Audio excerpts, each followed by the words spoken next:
Est-ce qu'il serait pas Noël et est-ce qu'il serait pas temps de faire un tube de Noël? Alors voilà, je t'ai préparé un petit tuto vraiment réalisable normalement en une séance de cours en classe d'éducation musicale. Mais tu peux aussi le faire à la maison, évidemment. Il te faudra pour ça GarageBand sur iPad ou sur iPhone et t'armer de créativité. Allez, sans plus de blabla, c'est parti! Et c'est parti, on va ouvrir l'application GarageBand, donc la petite guitare blanche sur un fond orange et jaune.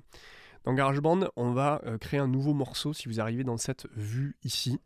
Mais si vous êtes déjà dans un projet ouvert, là vous allez toucher en haut à gauche la page blanche ou alors il y aura écrit mes morceaux. Et là vous touchez le petit bouton plus. On est bien dans piste en haut et puis on va choisir le clavier et le smart clavier exactement.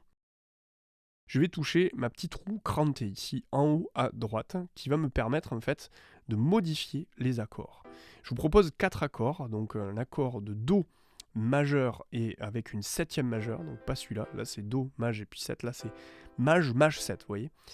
Ensuite AM, on va mettre AM7, la mineur 7, et puis pareil pour DM qui est Ré mineur 7, et on fait un Sol, on va mettre un petit Sol 7.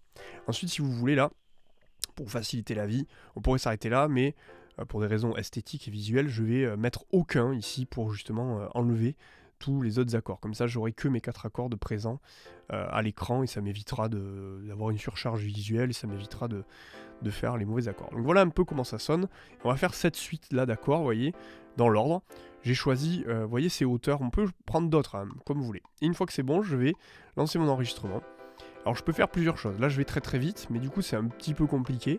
C'est possible de faire ça, ça va donner beaucoup de rapidité au morceau, mais on peut faire aussi plus simple. On va faire un peu moins vite, voilà, cette vitesse-là, des croches, quoi. Et encore une fois, vous pouvez choisir les voicings que vous voulez, c'est-à-dire plus ou moins haut. C'est à vous de voir ce qui vous plaît le plus. Là, il n'y a pas de choix. L'important, c'est de suivre la suite des accords là que j'ai donné, mais on peut aussi les changer en vrai, et ils marchent dans n'importe quel sens. Donc là, j'essaye d'en faire 8 par mesure. Donc là, je me suis trompé, je refais, et je compte bien. 4, 5, 6, 7, 8, 1, 2, 3, 4, 5, 6, 7, 8, 1, 2, 3, 4, 5, 6, 7, 8, 1, 2, 3, 4, 5, 6, 7, 8. Là, ici, très important, vous voyez, je glisse comme ça vers le bas, mais je peux aussi toucher ce petit bouton-là pour revenir sur la vue multipiste. Je vais tapoter 2 fois. Je vais aller chercher les réglages et la quantification croche.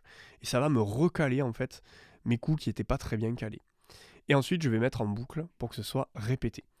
Alors on voit visuellement qu'il y en a qui sont plus ou moins longs, plus ou moins forts. Il faut essayer d'être les plus précis possible. Ensuite je vais donc choisir une basse et plus précisément ici une contrebasse. Donc je vais chercher upright. Alors là regardez bien où je vais jouer. En fait je vais aller jouer sur des cordes bien particulières. Donc là, la deuxième corde, et puis ensuite la première corde, et à nouveau la deuxième, et à nouveau la première. Pour le rythme, je vais avoir un accord par mesure, je vais jouer 3 temps la note de l'accord, et je la rejoue sur le 4e temps, et après je change. Donc 1, 2, 3, je rejoue sur le 4, et après je change. Si c'est un petit peu trop dur, vous restez les 4 temps de la mesure, donc à chaque chiffre sur la même note, pas de souci. Et ensuite, eh bien, on va reproduire ce qu'on a fait tout à l'heure. Mise en boucle et quantification. Ensuite, petit bouton plus en bas à gauche, je vais aller ajouter une batterie. Je vais pas m'embêter, je vais prendre un drummer. Et voyons ce que ça donne déjà. J'enlève le métronome pour qu'on écoute bien la batterie, c'est pas mal. Mais vous voyez qu'en mettant la grosse caisse sur 8, ça va doubler en fait. Et ça va donner beaucoup plus de peps finalement à ce rythme. On pourrait imaginer que je vais mettre 5 par exemple pour le début, et peut-être pour le refrain, je pourrais mettre 8. Vous voyez, c'est une possibilité. Mais ça déjà, pour le projet qu'on a, si vous arrivez déjà jusque-là, c'est pas mal. La dernière étape pour aujourd'hui, c'est d'ajouter à nouveau un clavier. Cette fois, on va aller chercher, on va toucher clavier, on va chercher dans Over, dans les catégories principales, le Glockenspiel, et au lieu de mettre des accords, on va toucher ce petit bouton pour avoir les notes. Et puis on va aller dans gamme, et on va mettre majeur pentatonique, et là, on n'aura donc que des notes justes, c'est ça qui est bien.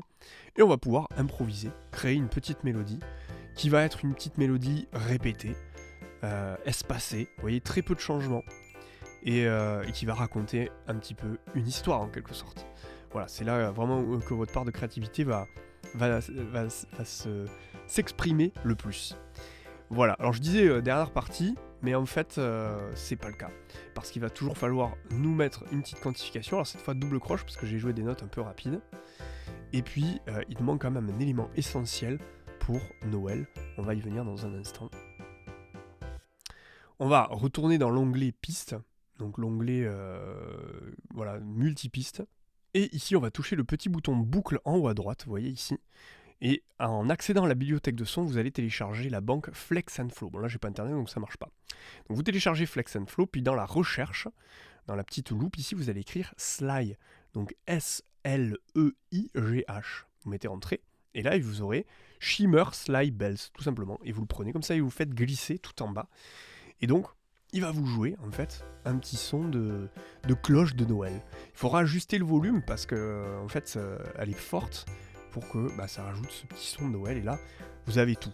Tout pour faire un super tube de Noël. Je vous conseille quand même de télécharger la banque Flex and Flow dès le départ, sinon elle ne sera pas téléchargée lorsque vous en aurez besoin. Alors n'hésite pas à me poser des questions sur YouTube si tu as des questions du coup, et surtout à m'envoyer tes créations. Moi j'adorerais faire une vidéo où on écoute en fait vos productions de Noël. Et si t'es un petit peu chaud en rap, ou alors que le tube de Noël version pop ne t'a pas plu et que tu préfères le rap, j'ai aussi fait un tuto pour faire un tube de Noël version rap et tu vas le trouver juste ici. Ou alors, s'il n'y est pas, il faut que tu me dises en commentaire, il est où le tuto pour faire un tube de rap? Et dans ce cas-là, je le publie et je le mets là. Allez, moi je te dis à bientôt, ciao. Allez, oui, j'ai oublié de dire joyeux Noël évidemment, joyeuses fêtes, tout ça, on se retrouve l'année prochaine avec plein de nouvelles choses ou pas, je sais pas, on verra bien. Ciao.